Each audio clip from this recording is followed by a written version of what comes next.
பத்திரிகை தொலைக்காட்சி நண்பர்களுக்கு வணக்கம். இங்கே ஒரு மாதிரி பூம் ஆகிட்டே இருக்கு மைக்கு. பேசுகிறதுலாம் ஒழுங்காக கேட்குதா உங்களுக்கு? ஓகே, நன்றி.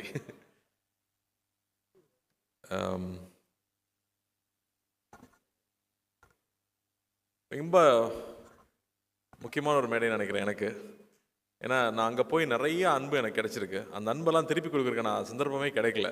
இதுதான் திருப்பி கொடுக்குறதுக்கான சந்தர்ப்பமாக நான் நினைக்கிறேன். ஸோ ஃபஸ்ட்டு நம்ம படத்தை பற்றி சொல்லலாம். எனக்கு தெரியாத விஷயம் இங்கே வந்ததுக்கப்புறமா தான் சொன்னாப்புல இது ஒரு ட்ரூ ஸ்டோரி, 2018 நடந்த ஒரு ஸ்டோரின்னு சொன்னாப்புல. ரொம்ப இன்ட்ரெஸ்டிங்காக இருந்துச்சு. நம்ம ஊரில் மீன் பிடிக்கிறவங்க பாகிஸ்தானில் போய் மாட்டிக்கிட்டாங்க. இங்கே எப்படி அங்கே போய் மாட்டினாங்கன்னா, இல்லைங்க குஜராத்லேருந்து படகு எடுத்துகிட்டு போய் மாட்டிக்கிட்டாங்க, அப்புறம் அங்கேருந்து எப்படி தப்பிச்சு வந்தாங்க அப்படிங்கிறதுக்குள்ளே ஒரு அழகான ஒரு லவ் ஸ்டோரி. ஒரு எவ்வளோ பெரிய த்ரில் இருந்தாலும் டைட்டானிக்கே ஒரு லவ் ஸ்டோரி தேவைப்படுது. அந்த லவ் ஸ்டோரி தான் எப்பவுமே மனசில் நிற்குது. ஸோ ரொம்ப அழகாக ஒரு லவ் ஸ்டோரியை க்ரியேட் பண்ணி ஒரு 10 பேர்கிட்ட 20 பேர்கிட்ட ரைட்ஸ் வாங்கி எடுத்திருக்காங்கன்னா, அப்போ ப்ரொடியூசர்ஸ்க்கு அந்த லைன் எவ்வளோ பிடிச்சிருக்கணும். 3 இயர்ஸாக அந்த ஸ்கிரிப்ட் ரெடி பண்ணி 1.5 வருஷம் ஷூட் பண்ணியிருக்காங்கன்னா டெஃபினட்டாக it's not an ordinary film. அப்படி இல்லாட்டி இந்த படத்தை எல்லா ஊருக்கும் எடுத்துகிட்டு போய் ப்ரொமோட் பண்ணுங்கிற தைரியம் வராது. ஸோ அதுலேயே இந்த படம் ரொம்ப முக்கியமான படமாக நான் நினைக்கிறேன். அண்ட் சந்தமுரட்டி அவருடைய மற்ற படங்களும் பெரிய பெரிய ஹிட்டான படங்கள். அவர் இந்த படத்தில் நம்பி ஒரு நாள் ஒர்க் பண்ணியிருக்காரு. அவ்வளோ அழகான ஒரு விஷுவல்ஸ் கொண்டு வந்து சேர்த்துருக்காரு. கடலில் நிறைய படங்கள் பார்த்துருக்கோம், மறுபடியும் ஒரு ஃப்ரெஷ்னஸோடு அவர் கொண்டு வந்து சேர்த்துருக்காரு. ஸோ அவருக்கு என்னுடைய வாழ்த்துக்கள் தெரிவிச்சுக்கிறேன். அண்ட் முதல்ல நம்ம ப்ரொடியூசர்லேருந்து ஆரம்பிப்போம். அல்லு அர்ஜுன் சார் என்ன சார் பீஷ்மர்னு சொல்லலாமா? ஏன்னா இங்கே ப்ரொடியூசர்ஸ் மட்டும் பார்த்தீங்கன்னா இண்டஸ்ட்ரியில் வருவாங்க போவாங்க, அப்படி தான் இருந்துகிட்டே இருக்கும். ரொம்ப வருஷமாக ப்ரொடியூசராக இருக்கிறது சாதாரண விஷயமே இல்லை. பெரிய பெரிய ஆட்களே ப்ரொடக்ஷன் வேண்டாம்ப்பான்னு கம்பெனியை மூடிட்டாங்க. அப்படி இருக்கும்போது இத்தனை வருஷமாக ப்ரொடியூசராக இருந்து தொடர்ந்து அதே பேஷனோடு இருக்கிறது. ஏன்னா பேஷன் மட்டும் இருந்தால் காசு சம்பாதிக்க முடியாது. பிஸ்னஸ்மேனாகவும் இருக்கணும், பேஷனும் இருக்கணும். அப்போ தான் திரும்ப திரும்ப நல்ல படங்களை அவர் சொல்கிறார் இல்லையா, தேவி பார்த்து இத்தனை வருஷமாக எப்படா இட்டு கொடுக்குறேன்னு. அப்போ நீங்கள் எப்படி சார் இத்தனை வருஷமாக இட்டு கொடுக்குறீங்க? அதுவும் வேறு வேறு ஆட்கள் கூட சேர்ந்து வேறு கொலாபரேஷனில் அவர் ஹிந்தியில் படம் பண்ணியிருக்காரு, எல்லா லாங்குவேஜ்லையும் படம் பண்ணியிருக்காரு. நம்ம ஊரில் மெட்ராஸ்லேருந்து படிச்சுட்டு போனவர் தான். பட் அவருடைய எந்தூசியாசம் நாங்கள் ரொம்ப ஆச்சரியப்பட்டிருக்கோம். நம்ம தமிழ் படங்கள் எடுத்துகிட்டு போய் இங்கே ப்ரொமோட் பண்ண போகும்போதெல்லாம் அல்லு அர்ஜுன் அங்கிள் அவ்வளோ சப்போர்ட் பண்ணுவார், அவ்வளோ அட்வைஸ் பண்ணுவார், இப்படி ப்ரொமோட் பண்ணுங்கன்னு சொல்லுவார். ஸோ ஒரு படம்னா ஒரு ப்ரொடியூசர்னால் எப்படி இருக்கணும், அந்த படத்தை எவ்வளோ லவ் பண்ணணும், அந்த படத்தை எப்படி கொண்டு போய் சேர்க்கணும், ஆர்டிஸ்ட் எப்படி பார்த்துக்கணும், அந்த படம் ப்ரொமோட் பண்ணும்போதும் சரி, தியேட்டரில் சேர வரைக்கும் அது சொல்கிறார் இல்லையா. இப்போ நாங்கள் எதுக்கு இங்கே வந்திருக்கோன்னா, நாங்கள் ஒரு பெரிய உழைப்பு போட்டிருக்கோம், அந்த உழைப்பை உங்ககிட்ட சொல்கிறக்காக தான் வந்திருக்கோன்னு அந்த ஒரு படத்தை பற்றி எடுத்து வைக்கிறதுலேருந்து அவ்வளோ விஷயம் இருக்குது அவர்கிட்ட கற்றுக்கிறதுக்கு. So we were so happy. அவர் எனக்கு தெரியுங்கிறதே எனக்கு ரொம்ப சந்தோஷப்படுறேன். வாழ்த்துக்கள். என்ன என்ன என்ன என்ன சொல்ல வர்றீங்க?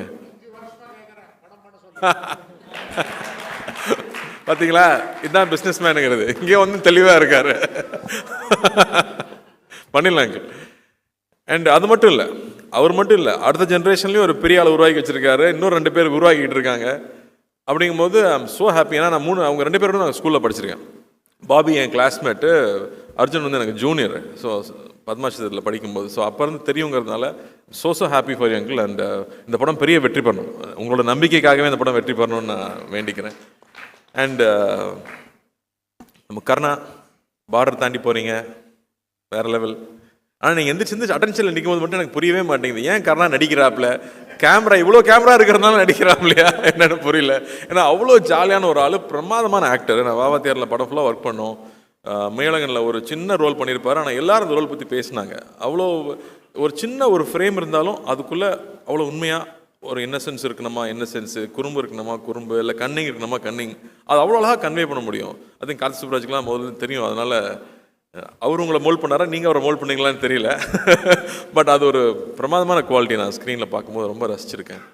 அண்டு நம்ம நரேன் சார் சூப்பர் ஆக்டர். அவர் எல்லாம் சீரியஸ் ரோலே கொடுத்துட்டாங்க. ஆக்சுவலாக ஒரு காமெடிலையும் பின்னக்கூடிய ஒரு ஆள். ஏன்னா அழகராஜில் நான் பார்த்துருக்கேன். அவர் இன்றைக்கி வரைக்கும் அவரோட சீன்ஸ் இன்னும் போயிட்டே தான் இருக்குது. Beautiful actor. அவர் இந்த படத்தில் பண்ணியிருக்கிறது ரொம்ப சந்தோஷம். அண்டு தேவி அவர் சொல்லிட்டு இருந்தார் இல்லையா, எங்கே போனாலும் உங்கள் சாங் கேட்குதுன்னு. நான் இப்போ டர்க்கி போயிருந்தேன். நைட்டு ஒரு 12 மணி இருக்கும். இந்த சாங் எங்கேயோ கேட்ட மாதிரி இருக்கே, நம்ம ஊர் பாட்டாச்சேன்னு யோசிச்சுட்டே இருக்கேன். என் ஒய்ஃப் ஆமாங்க நம்ம ரொம்ப கேட்ட பாட்டுன்னு சொல்லிட்டே வராங்க.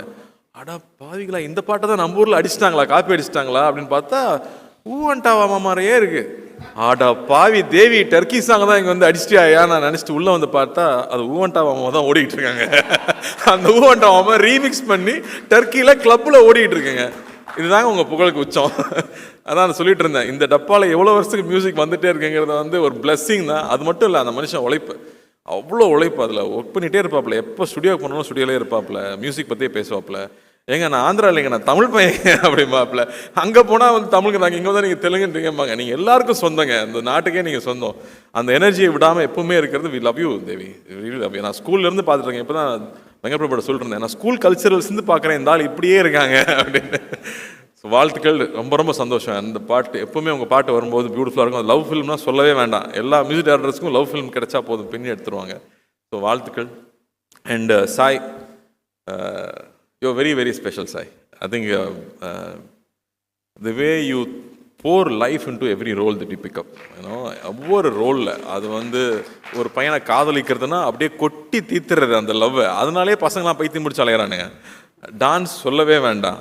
அண்டு ஒரு பெயினாக இருக்கலாம், தன்னோட வயசுக்கு மீறின ஒரு அனுபவமாக இருக்கலாம். I don't know how you understand. நான் படம் பார்த்து உங்ககிட்ட பேசினேன் அமரனில் கூட. The way you give life to ஒரு மலர் டீச்சராக வந்தாலும் சரி, இல்லை இந்துவாக வந்தாலும் சரி, you definitely give so much to the film. So thank you for doing that, and it makes it so beautiful. ஸ்க்ரீனில் பார்க்கும்போது அந்த எக்ஸ்பீரியன்ஸ் ஆகட்டும், ஒரு ஒரு ஆர்மி ஆஃபீஸரோட ஒய்ஃபோட சாக்ரிஃபைஸ் என்னன்னு நமக்கு தெரியாது. ஐ think you brought it on screen. அதான் அவங்களுடைய உண்மையான சாக்ரிஃபைஸ் என்ன, அவங்களோட பெயின் என்னன்னு யாருமே புரிஞ்சிக்கவே முடியாது. அதை நீங்கள் அவ்வளோ அழகாக கொண்டு வந்தீங்க. So happy for you, and we love you Sai. And say, நான் என்ன சொல்கிறது, உங்கள் தாத்தாலேருந்து நமக்கு தெரியும். ஆக்சுவலி நாகேஸ்வரராவ் சாருக்கு வந்து இங்கே ஒரு ஃபங்க்ஷன் நடத்தும்போது நீங்கள் நாகேஸ்வரராவ் மறந்துருப்பீங்க, ஆனால் தேவதாஸை மறந்துருக்க மாட்டீங்கன்னு சொன்னார். ஸோ அது நமக்கு தேவதாஸ்னால் ஃபஸ்ட்டு லவர் பாயாக அவர் இருந்திருக்காரு. அதுக்கப்புறம் நாக் சார் நம்ம சொல்ல வேணாம். நாகார்ஜுனா சார் வந்து ஒரு கல்ட் ஸ்டேட்டஸ் இருக்குது அவருக்கு. இதயத்தை திருடாது பண்ணதுக்கப்புறமா அதே மாதிரி ட்ரெஸ் பண்ணிக்கிறது, அதே மாதிரி ஓடுறது. ஆனால் அந்த ஸ்டைல் நமக்கு வராது, அந்த மாதிரி நமக்கு வந்து சாமிங்காக பேச தெரியாது. நான் நாகார்ஜுனா சார் கூட ஒர்க் பண்ணேன் தெலுங்கில் போய். அவங்க ஸ்டுடியோவில் தான் ஷூட்டிங் நடந்துச்சு. அது எப்படி சொல்கிறது, நம்ம அங்கே போனதுலேருந்து அப்படி ஒரு அரவணைப்புன்னு சொல்லுவோம் இல்லையா. ஒவ்வொரு விஷயமும் பார்த்து பார்த்து கார்த்தி ஹாப்பியாக இருக்கான், அவனுக்கு என்ன வேணும், அவன் சைக்கிள் ஓட்டிக்கிட்டு இருக்கான். நான் டெய்லி சைக்கிள் ஓட்டுவேன் லஞ்ச் பிரேக் இருக்கும்போது. அப்போ நிறைய ஸ்பீட் பிரேக்கர் இருக்கும், நிறைய ஸ்பீட் பிரேக்கர் இருக்குமே, எப்படி ஓட்டுறான் அப்படின்னு தெரியலன்னு யோசிச்சிருக்காரு போல இருக்கு. அடுத்த நாள் நான் போகிறேன், ஸ்பீட் பிரேக்கர் நடுவில் ஃபுல்லாக உடச்சி வச்சிருக்காங்க, சைக்கிள் ஓட்டுற ஈஸியாக இருக்கணுங்கிறக்காக. நான் வந்து சொன்னேன், என்னங்க எல்லாம் உடச்சி வச்சிருக்கேன் கேட்டால், இல்லை நாக் சார் தான் உடச்சி சொன்னார், ஏன்னா நீங்கள் சைக்கிள் ஓட்டும் போது பம்ப் ஆகிட்டே இருக்குன்னு சொல்லிட்டு உங்களுக்காக பண்ணி வச்சிருக்காருன்னு சொன்னார். அது எப்போ அவர் நோட்டீஸ் பண்ணார், எப்படி பார்த்துக்கிறாரு, அவர் அங்கே கிங்குன்னு சொல்லுவாங்க. அந்த மாதிரி வந்து எதுவுமே தன்னை அஃபெக்ட் பண்ண விடாமல் எல்லார் மேலேயும் அன்பாக இருக்கிறது, அன்பை பொழியறதுன்னு சொல்லுவாங்க இல்லையா. எனக்கு வந்து அவரோட நான் ஒர்க் பண்ணி 10 வருஷம் ஆக போகுதுன்னு நினைக்கிறேன். நான் இன்னைக்கு வரைக்கும் நான் அடுத்த படம் என்ன படம் பண்ணுறேன்னு அவருக்கு தெரியும். அந்த படத்தை நான் பார்க்கணுன்னு சொல்லுவார், பிடிச்சா உடனே ட்வீட் பண்ணுவார். நான் கேட்கவே தேவையில்லை, அவ்வளோ அன்பு கொடுத்துருக்காரு. நான் எனக்கு எவ்வளோ என்ன கொடுத்தாலும் பத்தாது சே, நான் எவ்வளோ அன்பு கொடுத்தாலும் பத்தாது. அண்டு சே வந்து நான் அப்படி சொல்கிறது, நான் ஃபஸ்ட்டு படம் பார்க்கும்போது ஒரு ஷையாக ரொம்ப வெக்கப்பட்டு ஒரு பையன் பின்னாடி இருந்து தள்ளி நடிக்க வைக்கிறாங்க போல இருக்கு அப்படின்னு தோன்ற அளவுக்கு அவ்வளோ வெக்கமாகவே இருப்பாப்புல. ஆனால் அவ்வளோ இன்னசென்ஸ் இருக்கும். அந்த இன்னசென்ஸ் தான் பொண்ணுங்களுக்கு பிடிச்சி போயிருது. தாத்தாவையும் பொண்ணுங்களுக்கு பிடிச்சது, அப்பாவையும் பொண்ணுங்களுக்கு பிடிச்சது, உங்களையும் பொண்ணுங்களுக்கு பிடிக்குது. அவ்வளோ அழகான ஒரு இன்னசென்ஸ் எப்பவுமே இருக்கும். அண்டு கொஞ்சம் கொஞ்சமாக நான் பார்க்கும்போது ஃபிசிக் மாத்திராப்புல.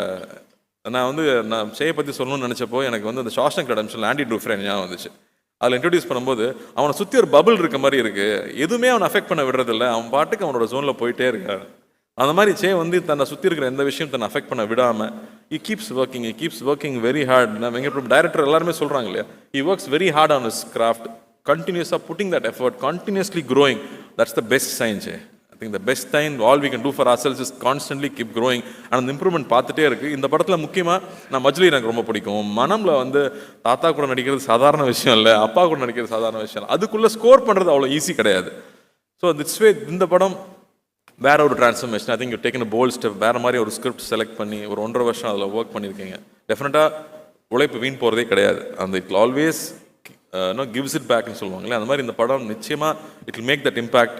அண்ட் ஐம் ஷூர் இங்கேயும் தமிழ்லையும் இந்த படம் பெரிய வெற்றி பெறும் நம்புறேன். விவேகா சார் வந்து அவர் விடவே மாட்டார். எனக்கு ரீசெண்டாக பெரிய ஹிட் சாங்னா அவர் கொடுத்த சாங் தான் சுல்தான் இல்லை. ஸோ அந்த மாதிரி அவரோட சாங்ஸ் இருக்குது, தேவியோட மியூசிக் இருக்குது, அண்ட் யுவர் பேரிங் அந்த love story and the new idea of உண்மை கதை அப்படிங்கிறது இன்றைக்கி ரொம்ப எல்லாருமே ரிலேட் பண்ணிக்கிறாங்க. நம்ம ஊரில் நடந்துச்சாமே, இப்படி நடந்துச்சாமே அப்படிங்கிறது எல்லாரும் ரிலேட் பண்ணிக்கூடிய விஷயமா இருக்கும். So there are so many tick marks and positives for this film to become very big hit. So I am wishing and praying this film becomes a big hit. எங்கள் 2 பேர் விட முடியுமா, எங்கள் ஊருக்கு நம்ம ஊர் ஆளுங்க விட முடியுமா? வெங்கட் பிரபு சார் வந்து பொன்னியின் செல்வன் வந்தப்போ அதிகமாக எல்லாரும் சொன்னது, என்னங்க கார்த்தி ப்ளே பாயாக பண்ணியிருக்காங்க, ஏங்க பிரியாணிலே பண்ண வச்சுட்டாருங்க வெங்கட் பிரபு, ரெண்டாவது தாங்க இதில் பார்க்குறோன்னு சொன்னாங்க எல்லாரும். So thank you for giving a new colour to Meena. And of course நம்ம ஒர்க் பண்ணணும், நம்ம சீக்கிரமாக நீங்கள் நல்ல கதையாக பிடிச்சிட்டு வாங்க. நீங்கள் சொன்னீங்க கன்வின்ஸ் பண்ணுறது இவனை கஷ்டம் தான், பட் பண்ணிவிடுவோம். And Karthik looking forward to retro. சூப்பராக இருக்குது ப்ரோமோஸ், அண்ணாவோட லுக்கும் சரி, ஃப்ரேம்ஸ் ஆஃப் ஃபென்டாஸ்டிக்காக இருக்குது. Looking forward to that film. So hoping a big success with that film. And பத்திரிகை தொலைக்காட்சி நண்பர்கள் நிச்சயமாக அந்த படத்தை பெருசாக சப்போர்ட் பண்ணணும்னு நான் கேட்டுக்கிறேன். அண்டு ப்ரொடியூசர் பற்றி பேசணுமா, இங்கே இருக்கிற டிஸ்ட்ரிபியூட்டர் பற்றி பேசணுமா, அவனும் கொஞ்சம் கடியான ஆள் தான், அவனை ஈஸியாக கன்வின்ஸ் பண்ணி ஒரு படத்தை எடுக்க வைக்க முடியாது. ஸோ ட்ரீம் வாரியர் பிக்சர்ஸில் வந்து டிஸ்ட்ரிபியூட்டராக இருக்காங்க அப்படிங்கிறதும் ஒரு முக்கியமான விஷயமா பார்க்குறேன் நான். நிச்சயமாக நல்ல நல்ல படங்கள் கொடுக்கணும், மக்களை சந்தோஷப்படுத்தணும்னு நினைக்கிற ஒரு கம்பெனி. ஸோ 2 பெரிய கம்பெனி கீதா ஆர்ட்ஸ் கூட சேர்ந்து பண்ணும்போது நிச்சயம் இது பெரிய வெற்றி படமாகும் நான் நம்புகிறேன். ஏன்னா அஞ்சனாவும் வந்து ஒரு லக்கி ஐகான், அவங்களும் இதை சேர்ந்துட்டாங்க. அந்த வகையில் இந்த படம் பெரிய வெற்றி பெறணும்னு ஆண்டவனை வேண்டிக்கிறேன். இங்கே வந்ததில் எனக்கு ரொம்ப ரொம்ப ரொம்ப சந்தோஷம். எப்போ சென்னை வந்தாலும் கூப்பிடுங்க, I always be there for you.